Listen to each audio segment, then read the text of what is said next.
Ladies and gentlemen, welcome to Unarmored Talk podcast, where we will have real life conversations that helps you develop an accurate way of thinking. And where we're going to do this is by gaining a better understanding of how feelings, emotions, and thoughts can influence the outcome of a personal or professional challenge. I'm your host, Mario P. Fields, and today's guest is John Krubski.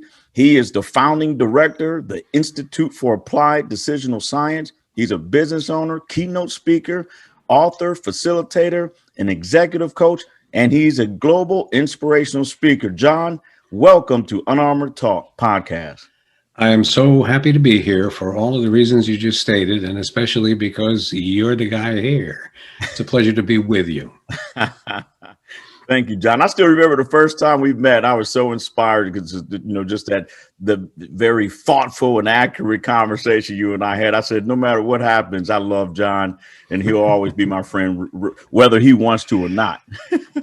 Well, the feeling is mutual, but I guess we ought to get onto the podcast because we're going to have a love fest going here, which is okay by me. But that is fine. It's Unarmored Talk, man. It's Unarmored Talk. But so tell a little of viewers and listeners a little bit about yourself, John. Well, where do I begin? So I am an immigrant to America. I was actually an immigrant to Argentina. Before that, I was born in Argentina. My parents had a very interesting set of circumstances beginning with 1939. My mother ended up a slave labor working for the Nazis. My father spent 5 years in the German POW camp. They ended up in the British Army, which is another story altogether. I eventually landed in Argentina, where we were doing okay, and then bet on. Some people might know Evita, the play Evita. Well, I was there through all of that, so I'm probably one of the few people in a room at any given time who's been through a revolution. And my father left there with penniless for the third time, starting his life. Came to America, and we ended up living in you look at me and you say white privileged white guy. Well, I ended up living in a ghetto in Jersey City where there was literally dog feces in the hallway. I'm not exaggerating. We lived in pretty miserable circumstances.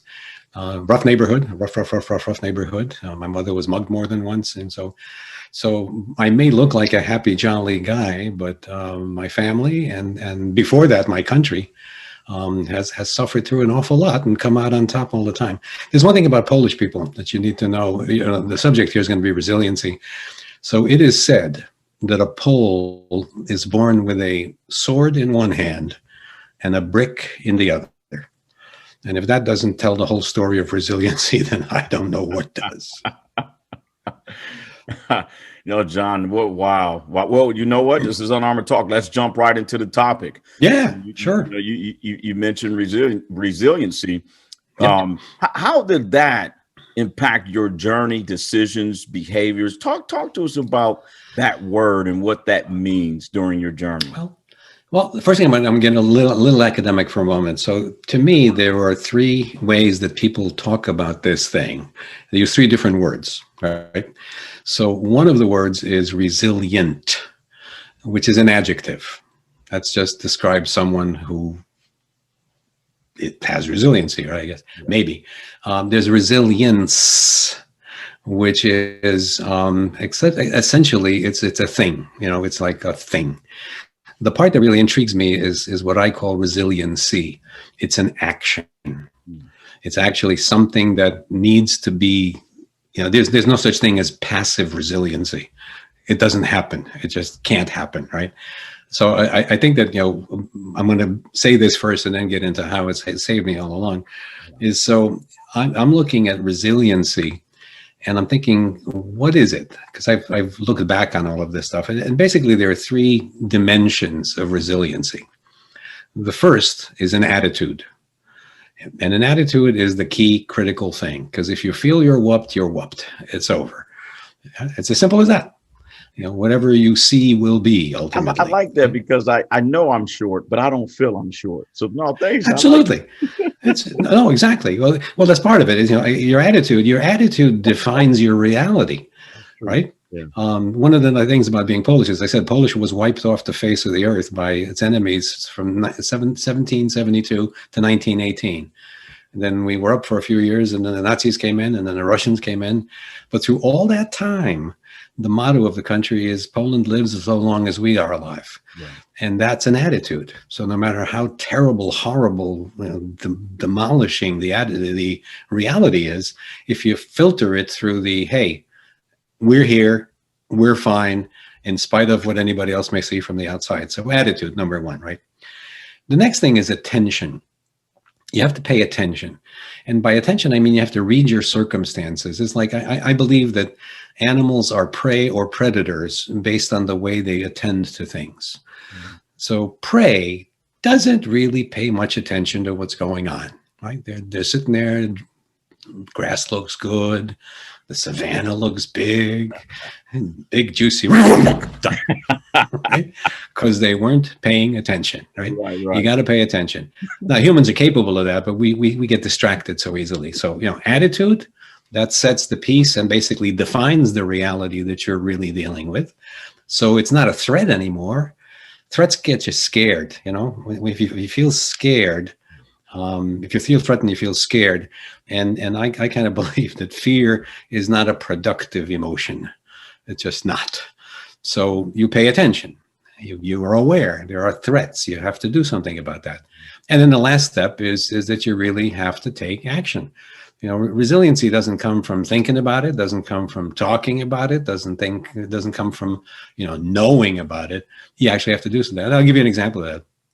So here I am, 7 years old. I land in America. It's an alien. I don't speak American English. I speak Polish and some Spanish. And right. So you come to America and you can't even speak any. I know English, right? I ended up in a Polish community, so some of that got. But I didn't speak English at all.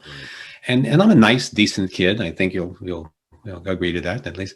And here I am which is a very, very, very, very confrontational universe. I mean, we had racial tensions. This is Jersey City. Mm-hmm. I have to underline that. We had racial tensions, but also we didn't like the Italians. The Irish didn't like us. So there's all this animosity, right? So I look at myself one day, and again, I'm paying attention. I'm paying what attention is going on. And I realize that people like me are looked at as prey, basically, right? By bullies and whatnot. So these are the kind of people that would look at me and say, you don't speak, English, so you must be stupid. Right. You're from another country. So all the things stacked against you. So I was paying attention to the circumstances, and then I decided that I ought to take some kind of action. So how do you keep yourself at the age of 7 from being not only the brunt of jokes, but potentially the brunt of physical violence? This was the world where that was okay. This is not the politically correct world we live in. It's somebody decides to beat you up, they beat you up. You complain to somebody and they said, well, you got to take care of that. That was the world we lived in. So here I am, 7 years old, alien. I'm an alien, right?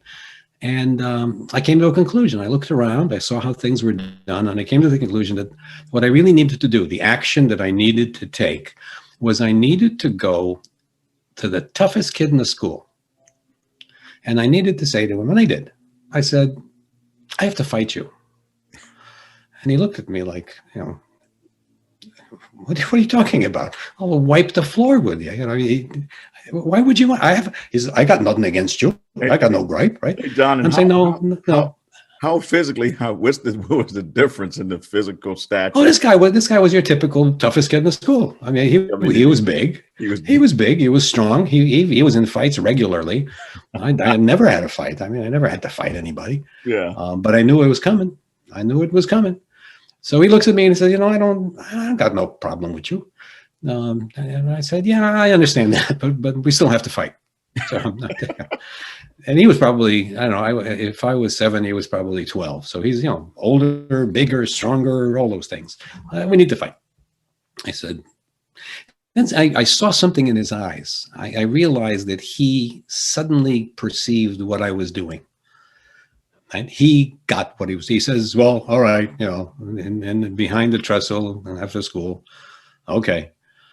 And we did. So I went, showed up. I put up as good a fight as I could. Clearly, I was going to lose from day one. I did not know any Marine Corps judo, or did I have my, K-bar knife. I didn't have anything. I just and he did pound me a bit, but he was easy on me. I felt it even as he was doing it, because he understood what was happening. And I'll tell you in a moment what that was. So the net result, what's the net result? Two things happened, exactly as I had calculated them, right? Exactly as I had calculated. Number one, most people said, don't mess with Krubski because he's nuts. He's out of his mind. I mean, he went to he called out the toughest guy in the neighborhood. Don't mess with him. He's crazy, right?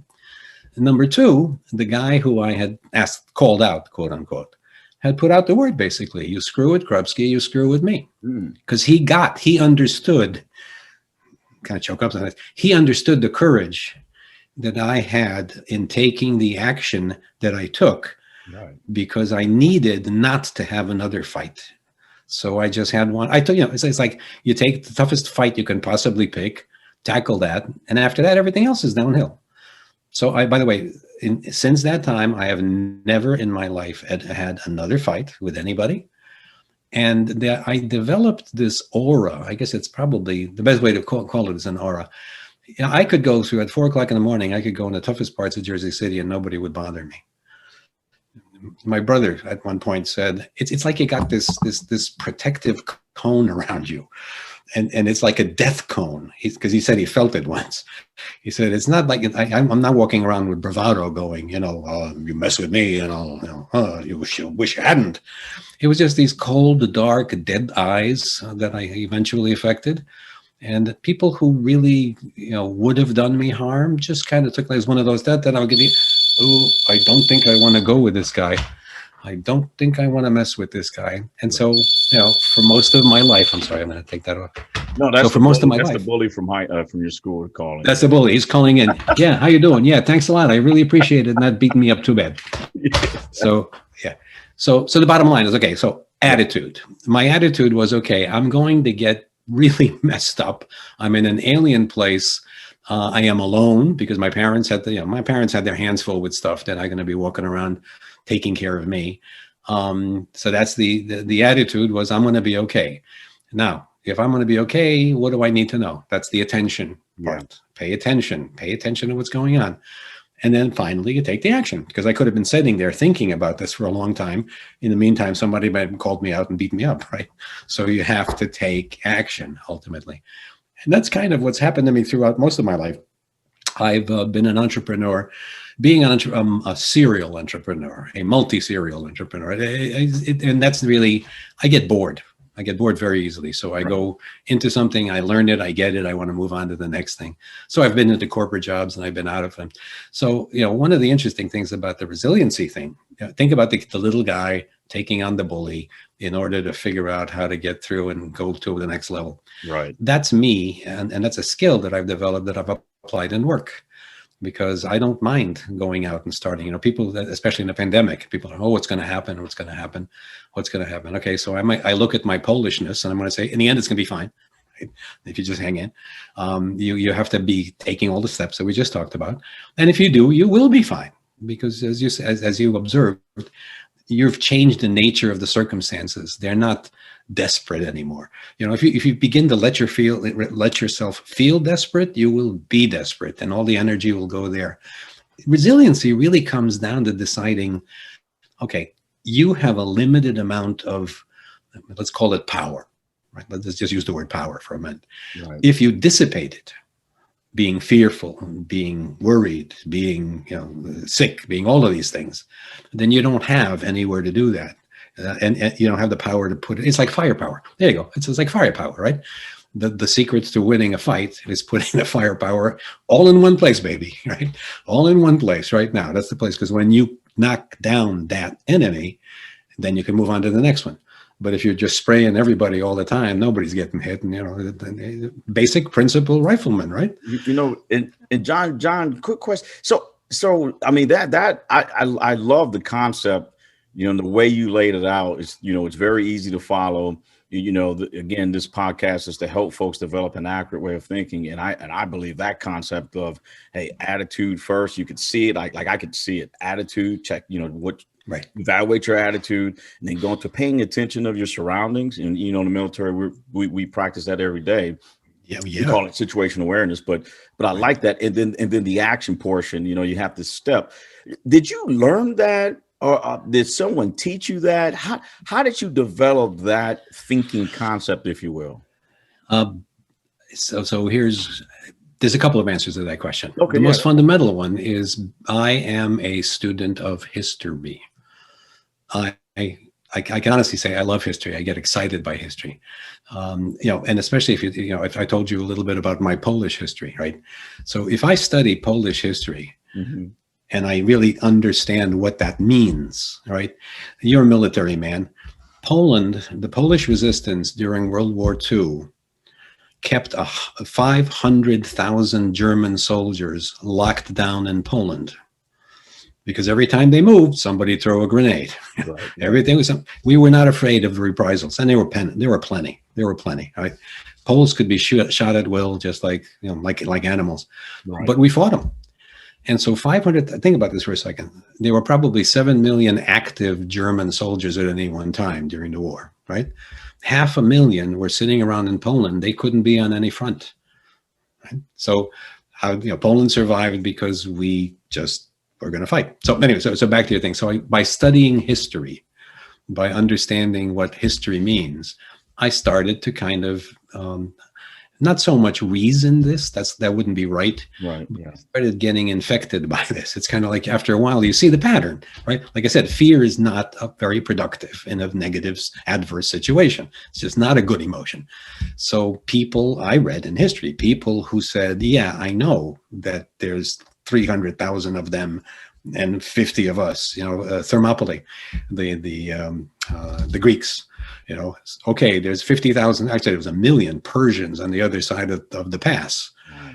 And what did they say? Did they say, we better start running real fast, right? No, they said, let's find the narrowest place in the pass, right, and we'll fight them there, because then we'll only have to fight 50 at a time. So that's when you read enough history, you begin to understand that there are some fundamentals. Just like I said, if you really want to understand it, it's basically simple. You got to have the right attitude. You have to pay attention. That's the attention, right? So the Greeks at Thermopylae said, okay, where's the narrowest place in? Because we can't fight 1 million Persians because there's only 300 of us. Well, why don't we make it so we're only fighting 50 of them at a time? That's it. That's logic. So those kind of things. I also like military history, and that's another reason why resiliency is second nature to me. Yeah. Because military history is actually very surprisingly, people make fun of the military, but the military is the only thing in the world where if you make mistakes, people die. Yeah. And so you need to pay attention to because they say, it's a lot of machinery and bureaucracy, and yeah, it is. But in the end, it's very simple, right? And rule number 1: don't die. That's the military. Was it Patton's great speech? It's not your job to die for your country. It's your job to make sure the Germans die for their country. Yeah. Again, simple, right? What's the attitude? I'm not surviving. I'm doing something. I'm doing something forceful and effective. So I have to credit history, my love of history, and the fact that there's some lessons. And if you pay attention to history, it's like even this pandemic for a moment. People are concerned about the pandemic. This is a pandemic, unprecedented. Yeah. I hate the word unprecedented personally, because the word unprecedented means two things. One, you obviously don't read enough. Right? You're not paying attention. And number two, it gives you an excuse not to act or not to do something. You make yourself powerless when you say things are unprecedented. It's like it's like it never happened before. So nobody could know what to do. Nobody could know because so I can't. You're off the hook. Yeah. Right? But the truth is that if you do in fact study history, if you do pay attention, what you find is that there's nothing that we haven't faced before. Right. Nothing. People talk about the pandemic. Okay, well, I grew up in the 1950s, and we were 15 minutes away from nuclear oblivion. Right? You're scared to get the COVID and go in a hospital. I'm scared of the universe ending. That was a palpable, real, daily fear. Right. People felt it, right? People felt polio. When I was a kid, I was in Argentina. Polio was frightening. because it could hit you and you're a kid and your heart, your lungs stop. And so when you look at that and you say, oh, the pandemic of COVID-19, oh, so unprecedented. And then you kind of look at him and say, you never heard of the Black Death? You never heard of the original plague, right? You never heard of the Civil War where 600,000 Americans died. I mean, when you see the perspective, maybe that's what this is all about. It's, attitude, action, attitude, attention, and action. It kind of gives you the perspective to take the steps that take you to resiliency. And if you don't learn from the lessons of others, then brother, you are condemned to going through all that stuff yourself. And I love it because you can apply what you've just, communicated to anything in life. And the other thing I like what you highlighted, John, what I believe is the difference between humans and other living species is the ability to communicate information across generations and to be able to go back, right, refer back to history to develop a more awareness of what kind of action and attitude you can develop to take this life challenge. And so that is, I like that because, it's just, I believe it's important. And you just brought it up that what makes us as humans unique is our ability to communicate information across generations. And so thanks for bringing that up, but a great concept. So have you ever during your journey, during your time, have you ever been afraid of anything where fear actually was good for you?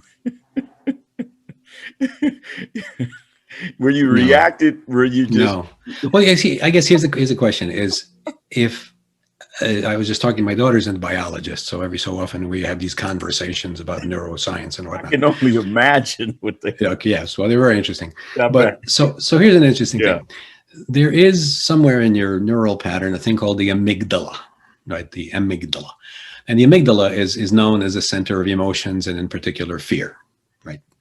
So here's the interesting thing. I read somewhere that people were identifying different types of people based on the activity in their amygdala. And when it was heightened, the presumption was they are being fearful. Now, here's something interesting. This is true of life in general. You can measure something, right? And that's empirical. Right. But then you interpret it, and that's no longer empirical, right? That's an opinion. That is a prejudice, potentially, right? So I look at the amygdala, and they say it's a center of fear. And I'm saying, I don't think so. I think the amygdala is a center of awareness.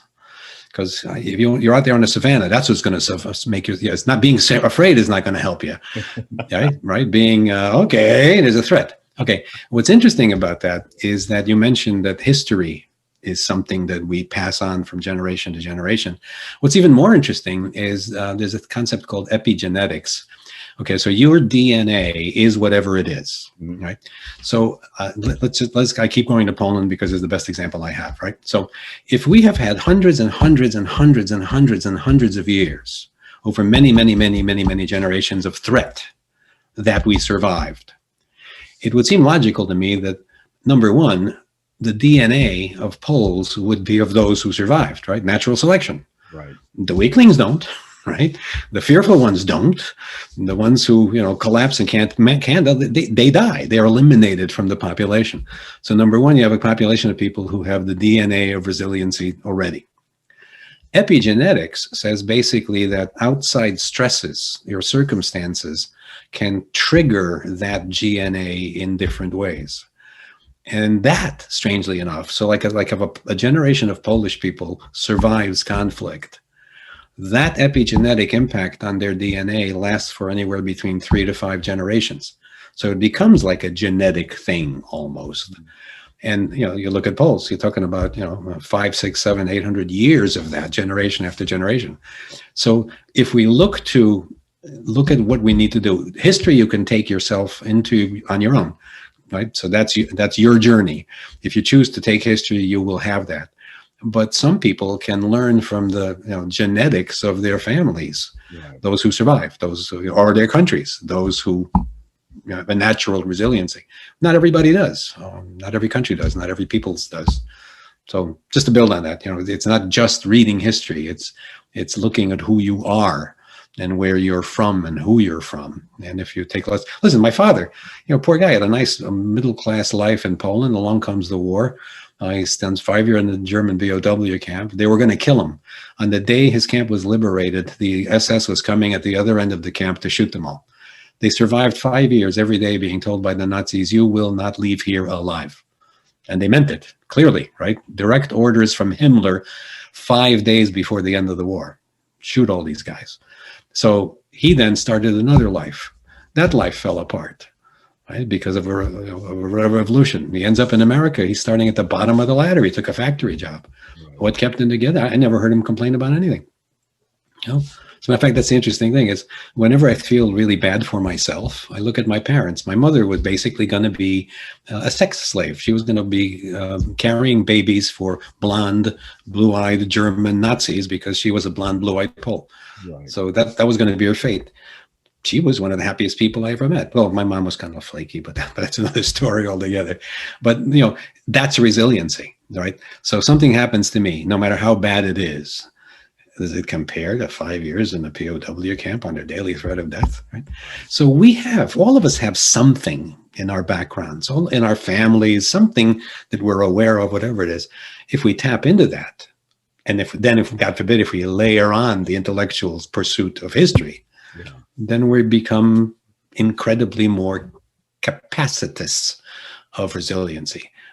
Remember I said that's awareness, that's attention, right? Attitude, intention, but you got to take the steps. You got to do the work. You got to make it from I know this to this is what I'm doing and this is how it gets done. Ladies and gentlemen, you heard it from John. It's a choice. And he just provided, I believe, in a wonderful concept, if you will, to help you accurately think through life challenges while living. John, do you have any closing remarks or any advice you can leave the listeners and viewers? Tomorrow is another day. I think the movie said it well in that regard. Tomorrow is always another day. It's amazing how even children feel bad because they don't realize that tomorrow is another day. Right. If you get through enough really bad things, you eventually realize it's not the end of the world each time. Eventually it will be one. You'll go to sleep and that'll be that. But I think that's it. If I can say anything to anybody is just remind yourself that tomorrow is another day. It's another set of opportunities. Resiliency is about saying, I'm going to make the most of that day and doing what needs to be done. Nice. And how can listener viewers find you, your book, if they want to buy, your book, you're an author? Tell us, how can we find John Krubski? In that, I can tell you in one word. Just type Krubski into a search engine and there'll be a lot of places and hits. There's also a Krubski.com. There's also the Institute, but it's as simple as that. One of the interesting things about being me is my last name is extremely uncommon. So if you get it right and you spell it Krubski, the odds are I'm going to show up in that search. You got good SEOs, my friend. Well, genetic. Yeah. But so ladies and gentlemen, again, if you want to listen to this episode and download it, go on Apple Podcasts. You can also go on Spotify and Google as well. And then if you want to watch this episode, go to my YouTube channel and subscribe. Put in the search engine Mario P. Fields YouTube. It'll pop up and subscribe and watch it. But until next time, we'll see you guys later.